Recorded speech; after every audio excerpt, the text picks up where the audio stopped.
Farming's never been easy, but today it feels nearly impossible. Like many Ohio farmers, I'm staring at skyrocketing input costs, drastically lower crop prices, and continued uncertainty in trade because of the tariffs and global instability. And while these challenges weigh heavy on family farms, the truth is that it also threatens something much larger: your food, your fuel, and your way of life. The U.S. Department of Agriculture releases something called the WASDE report. It's one of the most important documents in farming because it reveals how much corn, soybeans, and wheat are expected to be grown, how much will be used, and what's left over in stores. Those numbers directly affect the price farmers get for their crops. The latest WASDE report shows we are heading into harvest with an enormous corn surplus, over 2 billion bushels. To put that into perspective, that's enough corn to fill Ohio Stadium more than 38 times. This abundance will flood the market and drive prices even lower. For farmers, that means back-breaking margins that could spell the end for some operations. Some argue the fix is simple: just grow less. But those same critics don't understand that cutting back production won't fix the problem. It will only make things worse by destroying jobs, weakening rural economies, and increasing America's dependence on foreign food and fuel during this time of global instability. The real solution is expanding on demand, and Ohio is already leading the way. Our state is home to 7 ethanol plants that generate $1.3 billion in annual economic output and support for more than 47,000 jobs.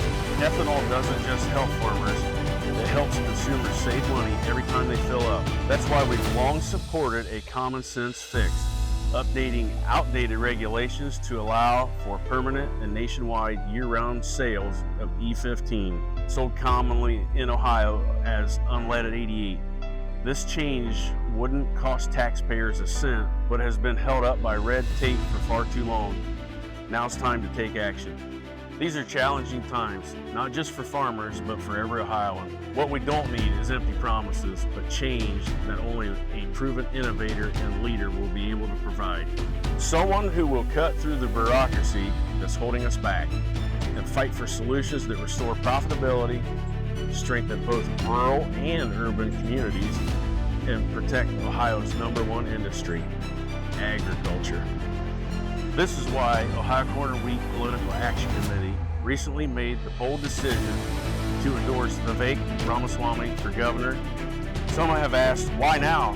In return, I asked, why wait? Farmers have stayed quiet for far too long, hoping things would get better. They haven't. The truth is, they've gotten worse. But I understand that it's not just farmers that are struggling.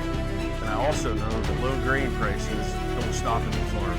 They ripple through Ohio's entire economy. When farmers struggle, local businesses feel the impact, which means less investment in our schools and our communities. This also leads to higher prices for families at the grocery store and the gas pump.